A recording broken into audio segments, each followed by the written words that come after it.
أعوذ بالله السميع العليم من الشيطان اللعين الرجيم. بسم الله الرحمن الرحيم. الحمد لله الذي لم يتخذ صاحبة ولا ولدا ولم يكن له شريك في الملك ولم يكن له ولي من الذل وكبره تكبيرا. الحمد لله الذي لا يبلغ مدحته القائلون ولا يحصي نعماءه العادون ولا يؤدي حقه المجتهدون. الذي لا يدركه بعد الهمم ولا يناله غوص الفتن جلت عظمته. والصلاة والسلام والتحية والإكرام على البشير النذير السراج المنير الطور الطاهر الدر الفاخر العلم الزاهر المنصور المؤيد الرسول المسدد سيدنا ونبينا بالقاسم محمد وعلى آله الطيبين الطاهرين المعصومين المظلومين الذين أذهب الله عنهم الرجس وطهرهم تطهيرا. سيما على بقية الله في العالمين وخاتم أئمة المعصومين الكهف الحسين وغياث المستر المستكين ملجأ الهاربين وعصمة المعتصمين أرواحنا وأرواح العالمين لترعوا بمقدمه فداه عجل الله تعالى فرجه الشريف. واللعنة الدائمة الباقية على أعدائهم وقتلتهم وغاصب حقوقهم اجمعین. عزیزان گرامی، السلام علیکم ورحمۃ اللہ وبرکاتہ. آج روز شہادت فرزندان جناب مسلم عقیل محمد و ابراہیم علیہ السلام ہے. کل حضرت علی ابن ابی طالب علیہ السلام کے نہایت ہی معتمد خاص صحابی جانثار جناب میثم تمار علیہ السلام کی شہادت تھی. اس مناسبت سے آپ تمام حضرات کی خدمت میں ان عظیم شہادتوں کی تعزیت پیش کرتے ہیں اور ان بزرگوں کے لیے بلند ترین مقامات اور خدا و رسول اہل بیت کی بارگاہ میں بلند ترین منزلت کی درخواست کرتے ہیں. اور اسی کے ساتھ ساتھ جن لوگوں نے ان لوگوں کو قید کیا، ان لوگوں پر ظلم کیا، ان لوگوں کو شہید کیا، ان کے لیے خدا کی بارگاہ میں بدترین عذاب کی درخواست کرتے ہیں. اور اسی طرح خدا و رسول اور اہل بیت علیہ السلام کو گواہ بنا کے یہ گواہی دیتے ہیں کہ ہم ان لوگوں سے محبت کرتے ہیں، یہ ہمارے ولی ہیں، ہمارے سرپرست ہیں، ہم ان کی ولایت اور محبت پر زندہ رہنا چاہتے ہیں. اور اسی کے ساتھ ساتھ ہم ان کے دشمنوں سے، ان پر ظلم کرنے والوں سے اپنی برات کا اعلان کرتے ہیں. ہم جناب میثم تمار رضوان اللہ تعالی علیہ سے ولایت و محبت کا اعلان کرتے ہیں. اسی طرح سے خاندان اہل بیت کے چشم و چراغ فرزندان جناب مسلم عقیل صلوات اللہ سلام علیہم اجمعین سے ولایت و محبت کا اعلان کرتے ہیں. اور جن لوگوں کو ظلم کیا، ستایا، اذیت پہنچائی، قتل کیا، ان سب سے اپنی برات کا اعلان کرتے ہیں. اور یہ ہمارا ایمان ہے اور اسی پر ہم زندہ رہنا چاہتے ہیں اور اسی پر دنیا سے جانا چاہتے ہیں. عزیزان گرامی، محبت اہل بیت علیہم الصلاۃ والسلام وہ عظیم ترین سرمایہ ہے کہ جس سے بڑھ کر کے دنیا میں کوئی سرمایہ نہیں ہے۔ یہ وہ گنا قدر سرمایہ جو خدا بند عالم اپنے بہت ہی مخصوص بندوں کو، جن کو وہ بہت زیادہ عزیز رکھتا ہے، ان کو یہ سرمایہ ادا کرتا ہے، ورنہ بہت سے لوگوں کو اس سرمایہ سے محروم رکھتا ہے۔ یہ ولایت اہل بیت علیہ السلام، یہ دوستی اور محبت اہل بیت علیہ السلام، یہ وہ عظیم سرمایہ ہے جس کی بنیاد پر دین اسلام کی ساری عمارتیں قائم ہیں۔ حضرت رسول خدا صلی اللہ علیہ وآلہ وسلم کی حدیث ہے کہ ہر چیز کی ایک بنیاد ہے، ایک فاؤنڈیشن ہے۔ اسلام کی بنیاد میرے اہل بیت کی محبت ہے، یعنی اسلام کی بنیادیں محبت اہل بیت علیہ السلام کے اوپر قائم ہے، اور ساری عمارت اسلام اسی بنیاد پر قائم ہے۔ اسی محبت اہل بیت علیہ السلام کو رسول خدا کی رسالت کا اجر قرار دیا گیا۔ وَقُلْ لَا أَسْأَلُكُمْ عَلَيْهِ أَجْرًا إِلَّا الْمَوَدَّةَ فِي الْقُرْبَى، کہ دیکھو میں تم سے اپنی رسالت کا، اپنی خدمتوں کا، اپنے پیغام کا کوئی اجر نہیں مانگتا، کوئی مطالبہ نہیں کرتا، مگر صرف ہے کہ میرے اہل بیت سے مودت کرو، محبت کرو، ان کو اپنے دل میں جگہ دو، اور ان کو وہ مقام دو جو خدا رسول نے ان کو وہ مقام دیا ہے۔ اولاد ہمارے لیے بہت بڑی نعمت ہے، چونکہ جناب مسلم وقیل کے فرزندوں کی شہادت کی تاریخ ہے، اور ہم سب یہ چاہتے ہیں کہ ہماری اولاد ہو، ہم صاحب اولاد ہوں۔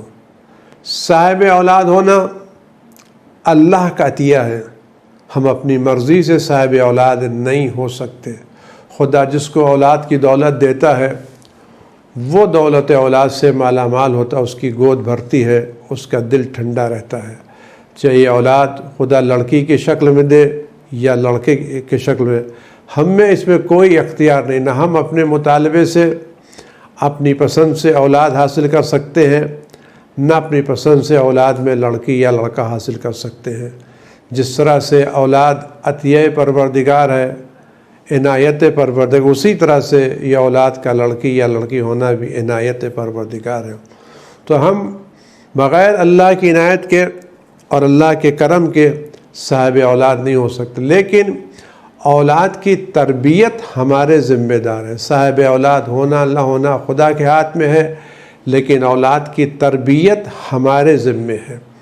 یہ تربیت اولاد اور اولاد کا نیک و صالح ہونا، محب اہل بیت ہونا، جانثار اہل بیت ہونا، عزادار اہل بیت ہونا، اس کا تعلق اس وقت سے نہیں ہے جس وقت یہ اولاد دنیا میں آتی ہے، بلکہ اس کا تعلق اس وقت سے ہے جس وقت ہم اپنی ازدواجی زندگی کے لیے رشتے تلاش کرنے جاتے ہیں۔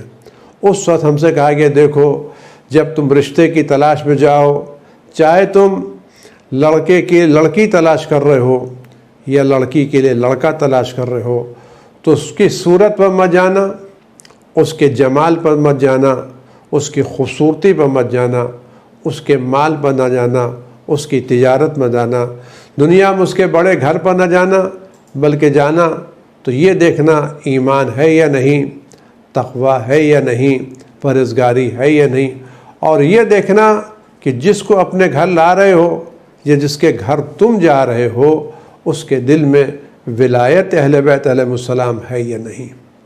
تم کس چیز کو اپنے گھر میں لا رہے ہو؟ اگر آپ ایک ایسی خوبصورت شیشی لے کر کے آئیں جو اندر سے اوپر سے بہت خوبصورت ہو، بہت خوبصورت ہو، بہت خوبصورت ہو، لیکن اگر اس میں عطر کے بجائے بدبو بھری ہو تو کیا آپ اس کو قبول کریں گے؟ یہ جتنا اوپر سے دیکھنے میں اچھی لگتی ہے، اتنا ہی اس کا ڈھکن کھل جائے تو بدبو اتنی زیادہ ہوتی ہے کہ قابل برداشت نہیں ہوتی۔ اسی طرح سے تو یہ نہ لے کے کس کو آ رہے ہو، لائے تو ہو بڑی حسین، بہت خوبصورت، بے مثال، لیکن اس کا دل اگر محبت اہل بیت سے خالی ہے اور دشمن اہل بیت کی محبت اس میں بھری ہوئی ہے تو اس سے زیادہ بدبودار چیز اور کون سی ہوگی؟ لہٰذا ہمیں یہ حکم دیا گیا ہے، ہمیں یہ ہدایتیں کی گئیں کہ دیکھو لے کے آ رہے ہو تو جمال پر مت جانا، مال پر مت جانا، بلکہ ایمان پر جانا، اخلاق پر جانا، کردار پر جانا، اور خاص طور سے یہ دیکھنا کہ جس کو اپنے گلے کا ہار بنا رہے ہو اس کے دل میں محبت اہل بیت ہے یا نہیں، اس میں عزاداری کا جذبہ ہے یا نہیں، اس کے دل میں دشمنان اہل بیت سے نفرت ہے یا نہیں۔ اس بنا پر سلسلہ وہاں سے شروع ہوتا ہے، اور جس وقت تم اپنی زندگی کی خواہشات پوری کر رہے ہو اور اپنی زندگی کے خواہشات میں لطف اندوز ہو رہے ہو، اس وقت بھی تم کو یہ احساس ہونا چاہیے کہ اس خواہشات کے نتیجے میں جو نتیجہ نکلے وہ نکلے جو پاک ہو، پاکیزہ ہو۔ اس وقت بھی خدا کو یاد کرو، اس وقت بھی اہل بیت سے توسل کرو، اس وقت بھی خدا کی بارگاہ میں گزارش کرو کہ میرے جذبات تو کچھ دنوں کے بعد پرسکون ہو جائیں گے، میرے جذبات تو سکون ہو جائیں گے، لیکن اس جذبات کے جو نتیجہ نکلنے والا ہے وہ وقتی نتیجہ نہیں ہے، وہ ہماری زندگی کے آخری ساتھ رہنے والا ہے۔ لہذا کوشش کرو یہ نتیجہ ایسا نکلے کہ جب بھی تم اس کو دیکھو تو تمہارا دل خوش ہو جائے، تمہاری آنکھیں ٹھنڈی ہوں، یہ دیکھ کے خوش ہو کہ میری یہ اولاد عزادار حسین ہے، یہ علم اٹھاتی ہے، یہ مجلس کرتی ہے، یہ نوحہ پڑھتی ہے، یہ گھر میں عزا خانہ سجاتی ہے۔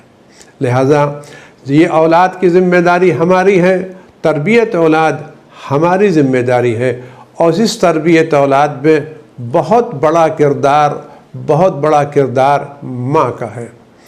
باپ یقیناً بڑی اہمیت رکھتا ہے تربیت اولاد میں، باپ کی سرپرستی بہت زیادہ ضروری ہے، لیکن جو سب سے زیادہ کردار بچوں کی تربیت میں ہے وہ ماں کا کردار ہے۔ اس کی ایک وجہ یہ ہے کہ ماں 9 مہینے اپنے پیٹ میں رکھتی ہے، 2 سال اپنے کلیجے سے لگا کر کے دودھ پلاتی ہے، تو اس کا رابطہ ماں سے زیادہ ہے۔ لہذا ائمہ معصومین صلوات اللہ سلام علیہم اجمعین نے جب بھی کسی دشمن اہل بیت کو بد دعا دی ہے یا اس سے ناراض ہوئے تو اس سے کیا کہا ہے؟ اس کی ماں کا نام یبن مرجانہ، یبن سمیہ، کیا نام لیے؟ کیوں؟ اس لیے کہ یہ کردار آتا ہے ماں کی گود سے۔ ائمہ معصومین نے جب بھی کسی کہا ہے تو ماں کی طرف مخاطب کیا ہے، اور اسی طرح سے جب اچھائیوں کا نام لیا ہے تب بھی ماں کی طرف منسوب کیا ہے۔ حر سے ہی تو کہا تھا کیا تمہاری ماں نے تمہارا اچھا نام حر رکھا ہے، تم دنیا میں بھی آزاد ہو، آخرت میں بھی آزاد ہو۔ اور خود امام حسین علیہ السلام نے یہ فرمایا تھا جب ان سے بیعت مطالبہ کیا، کہا میں نے جن آغوش میں پرورش پائی ہے وہ آغوش مجھے اس طرح کی ذلت کی اجازت نہیں دیتے کہ میں یزید جیسے لوگوں کے سامنے جا کر کے ہاتھ پہ بیعت کر لوں۔ میری جس پاکیزہ آغوش میں نے پرورش پائی ہے، جہاں میں نے آنکھ کھولی ہے، یہ پاکیزہ آغوش مجھے اس طرح کی اجازت نہیں دیتی کہ میں یزید جیسے صحابی کے ہاتھوں پر بیعت کر لوں۔ تو اس طرح سے یہ تربیت اولاد ہماری بہت اہم ذمہ داری بنتی ہے آج کے دور میں۔ اسی لیے آج ہمیں یہ دور کرنا چاہیے کہ آج ہمیں جب اولاد مل جائے تو وہ چیزیں جو روایتوں میں ہم سے کہی گئی ہیں اور ائمہ معصومین نے جن نقوش پر ہمارے اولاد کی تربیت میں ہمیں رہنمائی فرمائی ہے، ان میں فرمایا کہ جب تمہارے پاس اولاد ہو جائے تو دیکھو جیسے ہی بچہ پیدا ہو اس کے کان میں اذان کہو، اقامت کہلاؤ، اور اگر تمہارے گھر میں خاک شفا ہے تو اس کی زبان پر ذرا سا خاک شفا رکھو تاکہ کان ذکر الہی سے آباد رہے، زبان حب محبت اہل بیت سے آشنا رہے۔ شروع ہی میں خاک شفا رکھو تاکہ بچہ پہلی غذا جائے تو حب حسین کی غذا جائے، عشق حسین کی غذا جائے، محبت حسین کی غذا جائے، یہ بچہ کی بنیاد پڑے، پہلا کام محبت حسین ہو۔ دیکھو کان میں اذان کہو، اقامت کہو، تاکہ ہمیشہ جو ذہن میں بات جائے، آپ غور کریں، کان سے بات ذہن میں جاتی ہے، زبان سے بات دل میں جاتی ہے، کہ دیکھو جب بات جائے تو عقل جو ہو، فکر جو ہو، وہ اللہ کے حکم کی تابع ہو، حکم خدا کی تابع ہو، وہ اللہ کے فرمان، تمہاری فکر عاقلانہ فکر ہو، خدا کی فکر ہو، توحید کی فکر ہو، تو تمہارے فکر میں جو بات آئے وہ اللہ کی بات آئے، اور دل میں جو بات آئے وہ محبت اہل بیت ہو۔ عقل، فکر، ذہن معرفت الہی سے مالا مال ہو، دل محبت اہل بیت سے مالا مال ہو۔ یہ تمہاری اولاد ایسی ہونا چاہیے، شروع ایسا کرو، تربیت ایسی دو۔ یہ اسلام نے تعلیم دی ہے جب نام رکھنا ہے تو تمہارا حق ہے، یعنی بچے کا حق ماں باپ پر یہ ہے، بچے کا حق ماں باپ پر یہ ہے کہ بچے کا نام اچھا نام رکھو۔ آج کل جو نام رکھے جا رہے ہیں کچھ میننگ نہیں ہے، کچھ مفہوم نہیں ہے۔ میں آپ سے نام اگر لوں تو نہ معلوم یہ نام کسی پر جا کے منطبق ہو جائے تو کہیں آپ نے میرا مذاق اڑایا یا میرا کام کیا، لہذا میں نام لینا نہیں چاہتا۔ لیکن آپ جا کے دیکھیں کوئی مفہوم نام کا نہیں ہے۔ قرآن کی آیتوں کا نام رکھتے ہیں لیکن قرآن کی آیتیں بھی کچھ نہیں۔ ایک جملہ یہاں کا ہے، دوسرا جملہ وہاں کا ہے، پہلا جملہ یہاں سے ملتا ہے، دوسرا جملہ نہ یہ لفظ مکمل ہے نہ وہ لفظ مکمل ہے، آدھا حرف لفظ ادھر سے لیا ہے آدھا لفظ ادھر سے لیا ہے، ایک نئی چیز بنا دی ہے جس کا کوئی مفہوم نہیں ہوتا، اس کا کوئی مفہوم نہیں ہوتا۔ نام رکھنا ہے تو یا تو نام رکھو، سب سے اچھا نام ہے تم نام رکھو اللہ کی بندگی کا نام رکھو، اللہ کی اس میں عبدیت پائی جائے۔ جیسے رسول خدا کے والد کا نام عبداللہ تھا، بہترین نام تھا، یعنی بندگی خدا۔ آج امام حسین کو کیا کہتے ہیں؟ السلام علیکہ یا ابا عبداللہ۔ امام جعفر صادق کی کیا کنیت ہے؟ ابا عبداللہ۔ تو اللہ کا بندہ ہونا سب سے بڑی صفت ہے۔ اسی عبدیت کو ہم پیغمبر کے تشہد میں کہتے ہیں اشہد ان محمدً عبدہ و رسولہ۔ خدا کا بندہ ہونا سب سے بڑی فضیلت ہے۔ اس کے بعد اگر تم نے نام رکھنا ہے تو اہل بیت کے نام پر رکھو۔ فما احلی اسماءکم، قرآن زیادہ جمع، آپ کے نام کتنے شیریں۔ فما احلی اسماءکم، فما احلی اسماءکم، آپ سچ بتائیں یہ نام محمد نام، علی نام، باقر نام، کاظم نام، رضا نام، کئی ناموں میں مٹھاس محسوس نہیں ہوتی، شیرینی محسوس نہیں ہوتی؟ یہ نام خود زبان پر آتے ہیں تو زبان میٹھی ہو جاتی ہے، لہجہ میٹھا ہو جاتا ہے، فکر میٹھی ہو جاتی ہے، خیالات میٹھے ہو جاتے ہیں۔ فما احلی اسماءکم، آپ کے نام کتنے زیادہ شیرین ہیں۔ اہل بیت کے نام زیادہ شیرینی نام کون سا ہوتا ہے؟ ایک تو اہل بیت کے نام ہے اور دوسرے تمام اہل بیت علیہ السلام کے نام اللہ کے اسماء اعظم ہیں۔ تو اہل بیت کا ہر نام اسم خدا سے مشتق کیا گیا ہے، ہر نام ایک اسم اعظم ہے۔ امام فرماتے ہیں نحن الاسماء الحسنی، ہمیں اللہ کے اسماء حسنی تو نام رکھنا ہے تو اہل بیت کے نام پر رکھو۔ اس کے بعد نام رکھنا ہے تو اہل بیت کے اصحاب کے نام پر نام رکھو۔ میثم رکھو، عمار رکھو، کمیل رکھو، حبیب بن مظاہر رکھو، رشید رکھو، حجر بن عدی رکھو۔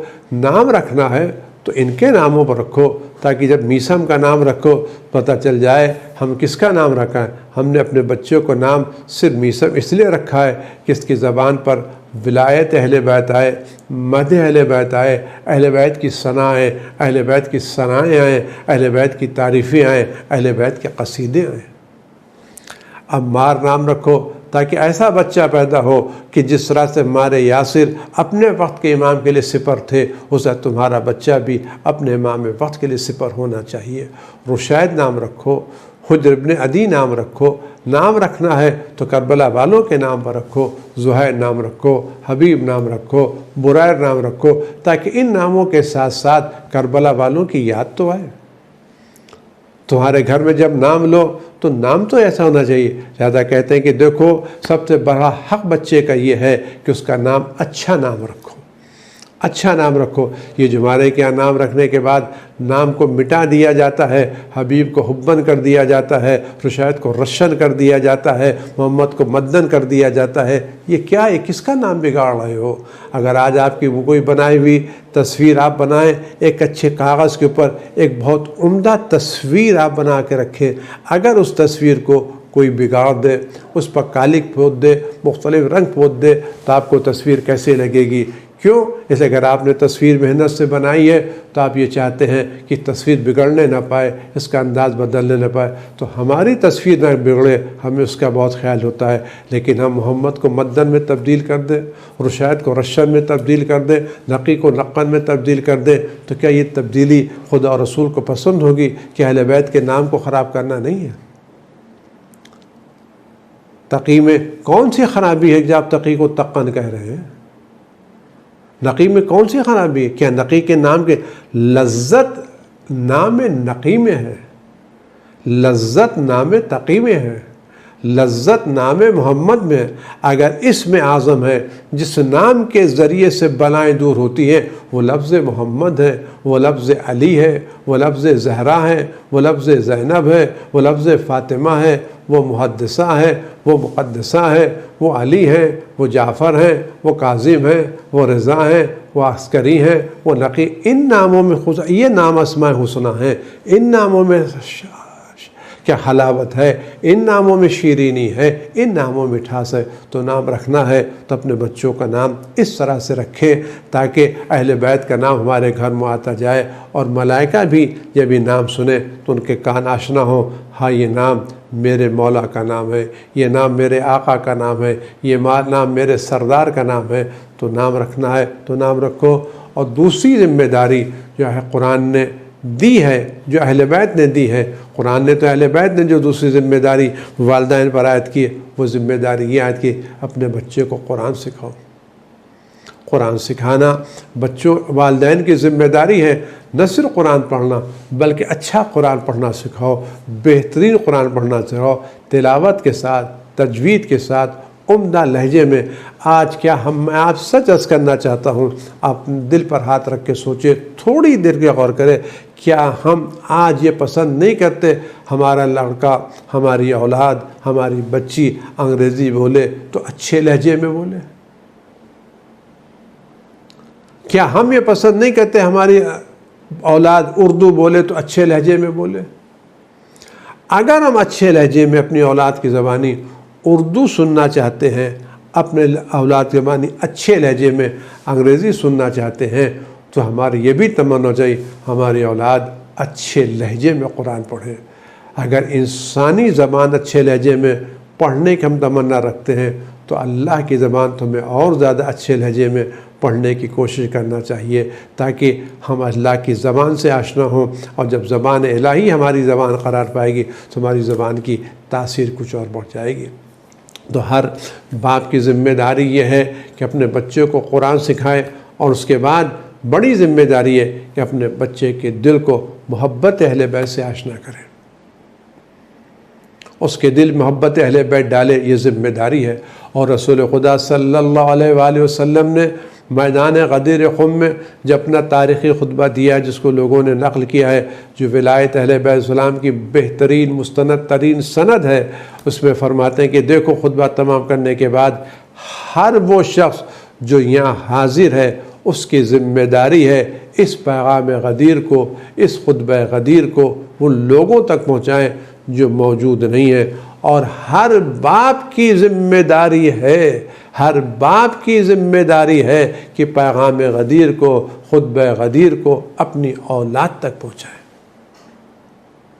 ہر باپ کی ذمہ داری ہے، ہر موجود کی ذمہ داری یہ پیغام وہاں تک پہنچائے جو موجود نہیں ہے، اور ہر باپ کی ذمہ داری یہ وہاں تک پہنچائے، ہر باپ کی ذمہ داری یہ پیغام اپنی اولاد تک پہنچائے، اور یہ سلسلہ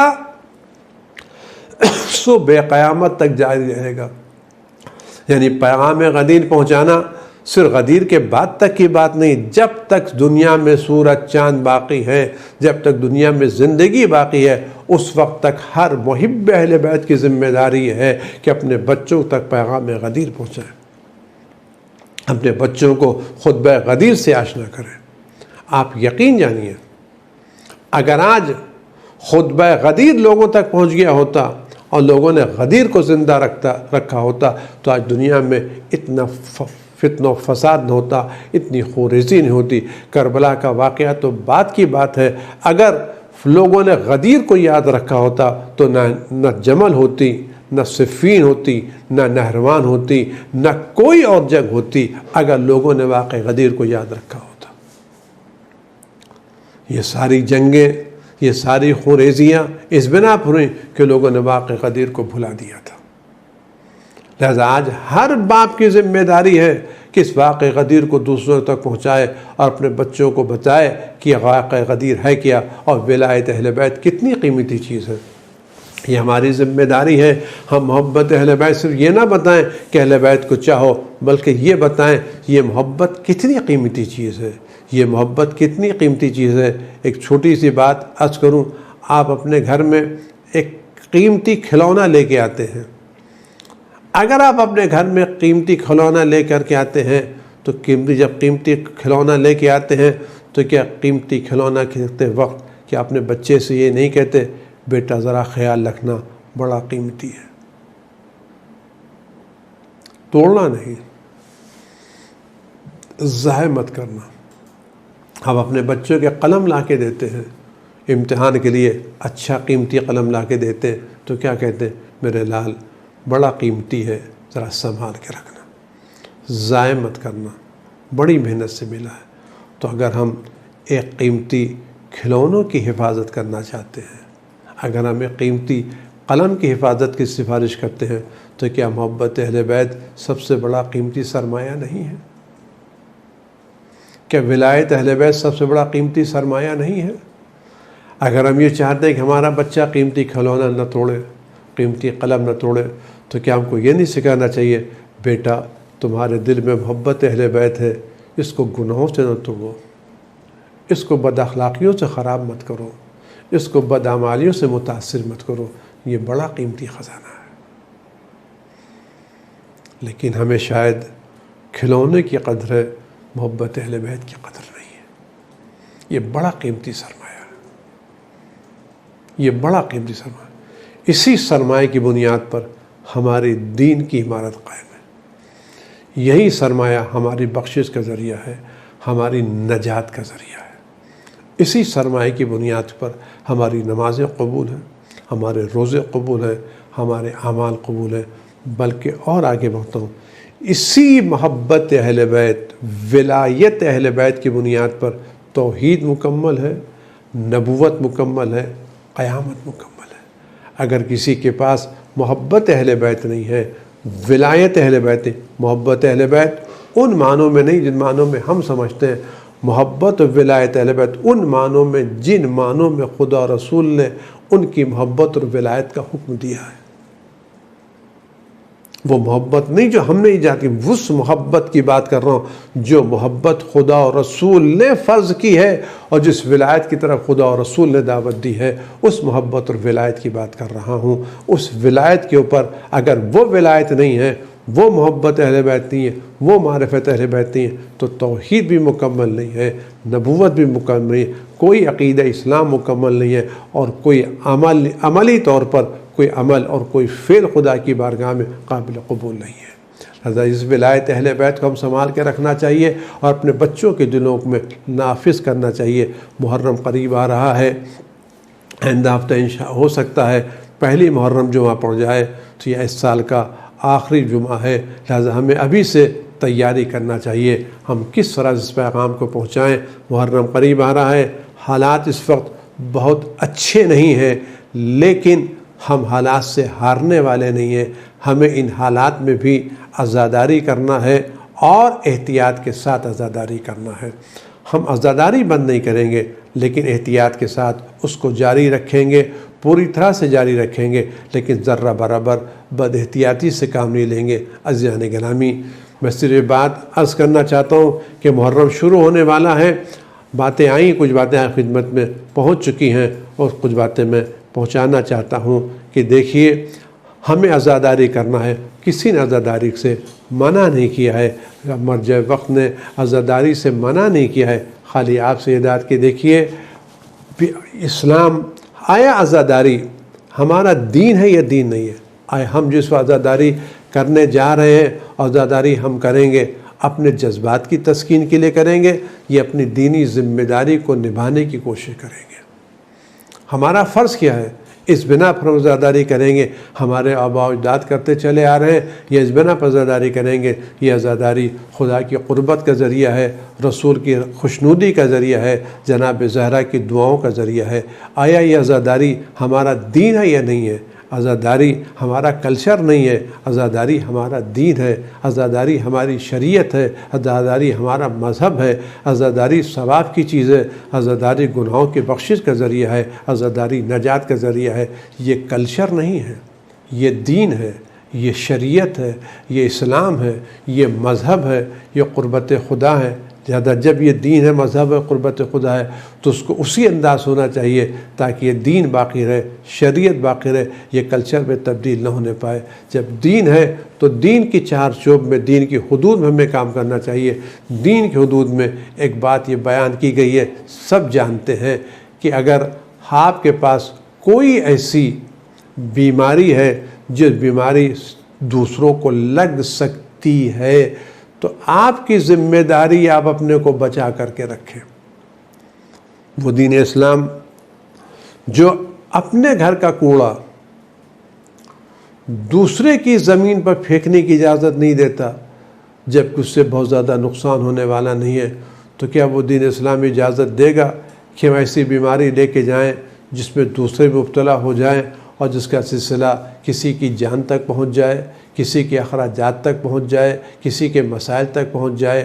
ہماری چھوٹی سی بے احتیاطی ہو سکتا ہے کسی کو بہت بڑے خرچے میں ڈال دے، ہو سکتا ہے اس کی بڑی مصیبت کا سبب بن جائے۔ اس بنا پر جب دین یہ بات کہہ رہا ہے تو یہ نہیں کہہ رہا ہے عزاداری کو، لیکن احتیاط کے ساتھ کرو، پوری احتیاط کے ساتھ کام کرو تاکہ یہ بیماری دوسروں تک نہ لگنے پائے، دوسروں تک نہ لگنے پائے، محفوظ رہیں۔ اور یہ میں بات بڑے ادب سے آپ سے عرض کرنا چاہتا ہوں کہ دیکھیے، جذبات میں مت بہیے، جذبات میں مت بہیے، اپنی شرعی ذمہ داریوں کو محسوس کیجیے۔ ہم جس ملک میں رہ رہے ہیں اس میں میڈیا صاحب بہت اچھی طرح سے واقف ہے۔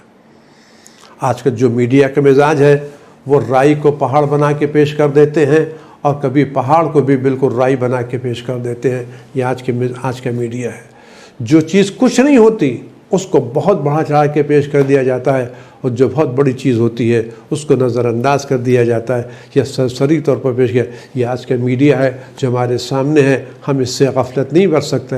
لہذا ضرورت ہے ہم کوئی ایسا بہانہ ان میڈیا والوں کو نہ دیں کہ جس کی بنا پر وہ ہماری عزاداری پر کوئی شو کر سکیں یا ہمارے عزاداری کو بدنام کر سکیں اور یہ کہہ سکیں کہ دیکھیے یہ مرض اس عزاداری کی بنا پر پھیلا، اس بے احتیاطی کی بنا پر پھیلا، اس جلوس کی بنا پر پھیلا۔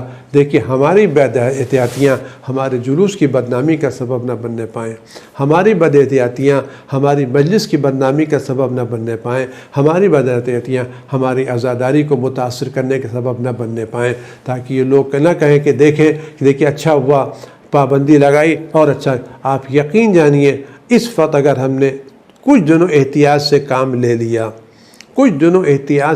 لے لیا، اپنے جذبات کو قابو میں رکھا، تو کل ہمارے لیے میدان وسیع ہے، ہم آزادی کے ساتھ کر لیں گے۔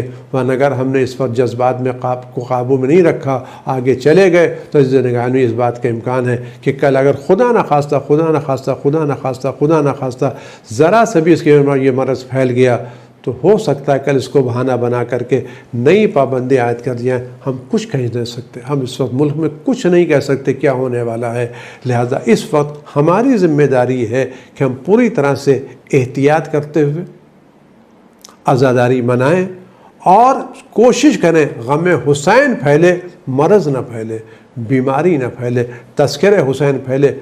اس تذکرے پھیلنے کے لیے کوشش کریں، محنت کریں، دماغ لگائیں اور اس کو پھیلانے کی کوشش کریں۔ اور اسی کے ساتھ ساتھ میری ایک مؤدبانہ گزارش آپ تمام حضرات سے ہے، یہ بات میری جہاں تک پہنچے، میری آپ سب سے مؤدبانہ گزارش میں یہ ہے کہ اس ایام میں جب سے یہ لاک ڈاؤن لگا ہے، ہمارے علماء، ذاکرین، ائمہ جماعت اور دین کی خدمت کرنے والے لوگ بہت پریشان ہیں، اس لیے کہ ان کی جو مسجدیں تھیں اس میں نمازیں نہیں ہو رہی ہیں، مجلسیں نہیں ہو رہی ہیں، دوسرے کام نہیں ہو رہے ہیں، اور اسی پر جب محرم آنے والا ہے، مجلسیں پہلے سے نہیں ہوں گی، خدا کرے ہو جائیں، لیکن جو حالات ہیں ان میں لوگوں کو دعوتیں نہیں ملیں گی، عام طور سے مسجدوں میں پہلی جیسی رونق نہیں ہوگی، تو ان علماء کو، ان ذاکرین کو، بہت سے لوگوں کو دعوت نہیں ملے گی۔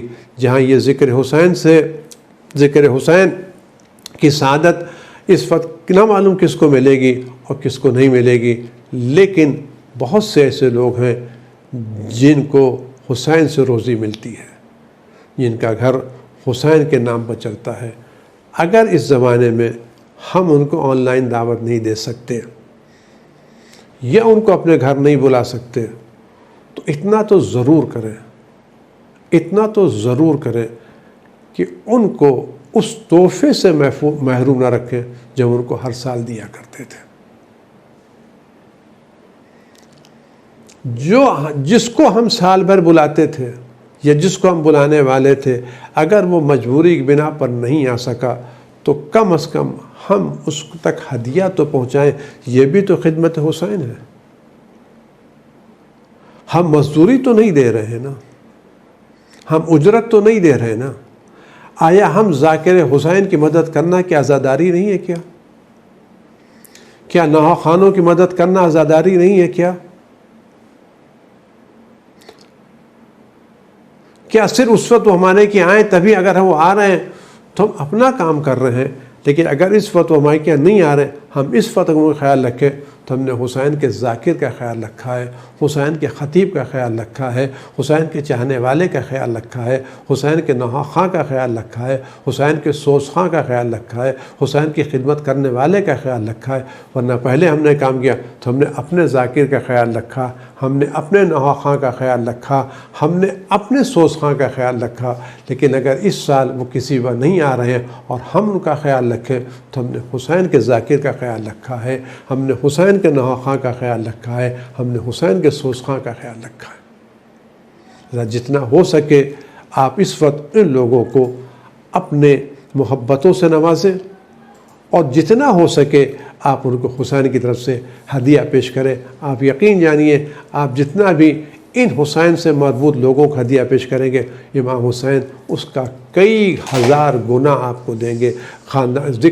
فکر امام حسین میں، خزان حسین میں کمی نہیں ہے۔ لہٰذا میری گزارش ہے کہ ان ایام میں آپ ان ذاکرین کو، ان خطبہ کو، ان نوحہ خانوں کو، ان سوز خانوں کو، ان خدمت گزاروں کو مت بھولیے۔ جتنا ہو سکے جتنا آپ کی، میں یہ نہیں کہتا گزشتہ سال آپ پر اتنے امکان تھے، آج وہ امکان نہیں ہے، لیکن جتنے امکانات آپ کے پاس ہیں آپ اس امکان بھر ان حسین کے خدمت گزاروں کو، ان امام حسین کے نوکروں کو مت بھلائیے، بلکہ ان کو یاد رکھیے، اور جتنا ہو سکے ان سے مجلسیں لیجئے، آن لائن لیجئے، ریکارڈ کرا کے لیجئے، واٹس ایپ پہ لیجئے، آن لائن لیجئے، جو بھی ہو سکے ان کو گھر میں ایسا نہ محسوس ہو کہ ہم حسین کے ذکر سے محروم ہو گئے ہیں۔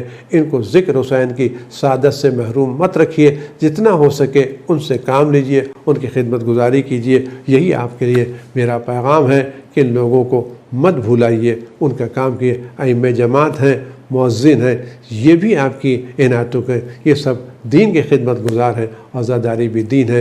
امید ہے کہ ہماری قوم ان ایام آنے والے دنوں میں ان لوگوں کا بھرپور خیال رکھے گی، اور ان کو ایسی نوبت نہیں آئے گی کہ ان کو یہ احساس ہو کہ آج ہم نے حسین کے ذکر سے محروم ہو گئے تو حسین کی عنایتوں سے محروم ہے۔ نہیں، ایسا کام کیجئے۔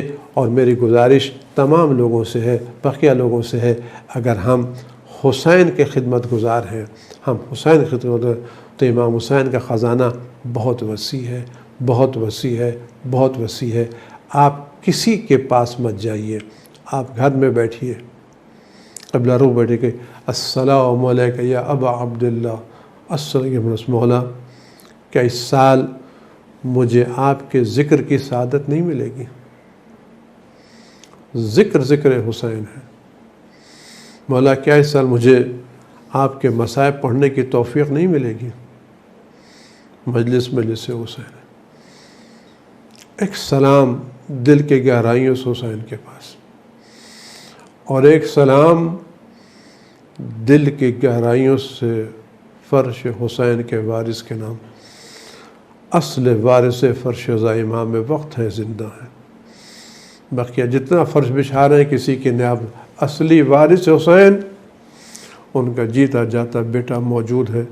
آپ اس وارث حسین کی بارگاہ میں گر گڑا کر کے فریاد کریں، اے وارث حسین، اے فرش زا حسین کے مالک، کیا ہمیں اس سال آپ کے جد کے مصائب پڑھنے کی سعادت نہیں ملے گی؟ کہ ہمیں اس سال آپ کے جد کے تذکرے کی سعادت نہیں ملے گی؟ مولا آپ تو مالک کون و مکان ہیں، زمین و آسمان آپ کے اختیار میں ہے، سب کچھ اختیار میں، کہ ہم گنہگار اس سال آپ کے حسین کے فرش ادا کی زینت نہیں بنیں گے؟ کہ اس سال ہم زینت ممبر نہیں بنیں گے؟ ہم امام سے فریاد کریں۔ آپ یقین جانیے جتنا ہماری فریاد میں خلوص ہوگا اتنا ہی ان کی طرف سے دعائیں ملیں گی، وہ امکان کریں گے، وہ اپنے حسین کے خدمت گزاروں کو، اپنے جد کے ذاکروں کو یقیناً محروم نہیں کریں گے۔ خدا ہم سب کو بہترین توفیق عطا کرے، اور ایام اعزاء میں ہمیں بہترین عزاداری کرنے کی ویسی توفیق عطا کرے کہ ہماری ہر عزاداری، ہمارا ہر کام امام وقت کی بارگاہ میں قبولیت کا شرف حاصل کرے، قبولیت کا شرف حاصل کرے، اور ہماری یہ عزاداری دین کے حدود میں پوری طرح سے پابند رہے، تاکہ ہر طرف سے ہمیں دعائیں ملیں، عنایتیں ملیں، اور غیبت سے آنے والے امام کے مرحبا کی سزائیں ملیں۔ جزاک اللہ خیر۔ خدا سب کو سلامت رکھے، آباد رکھے۔ خدا پروردگار اس بلا سے تمام مومنین و مومنات کی حفاظت فرما، جو گرفتار ہو چکے ان کو جلد از جلد نجات مرحمت فرما، بقیہ جو لوگ گرفتار ہیں ان کو آخر وقت تک اس بلا سے محفوظ فرما۔ بسم اللہ الرحمن الرحیم۔ امن یجیب المضطر اذا دعاہ ویکشف السوء، امن یجیب المضطر اذا دعاہ ویکشف السوء، امن یجیب المضطر اذا دعاہ ویکشف السوء، امن یجیب المضطر اذا دعاہ ویکشف السوء، امن یجیب المضطر اذا دعاہ ویکشف السوء۔ اللہم صل